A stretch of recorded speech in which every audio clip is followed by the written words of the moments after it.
నేటి పునీతులు క్రైస్తవుల యొక్క సహాయమాత పండుగ. తీర్చరి ద్వారము కడనే వేచి ఉన్నాడు. శుక్రవారం, మే 24, 2024. మొదటి పఠనం యాకోబు వ్రాసిన లేఖ 5వ అధ్యాయం 9 నుండి 12 వచనాలు.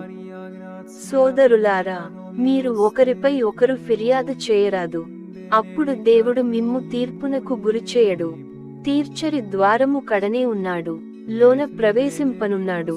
సోదరులారా, ప్రభునామమును పలికిన ప్రవక్తను స్మరింపుడు.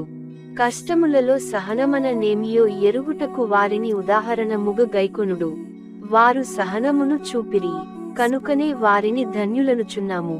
యోబు సహనమును గూర్చి వినియున్నాము. చివరకు ప్రభువు అతనికి ఏమి ఏర్పాటు ఓనర్చెనో మీకు తెలియును. ప్రభువు ఎంతయో జాలియును, కనికరమును కలవాడు కదా.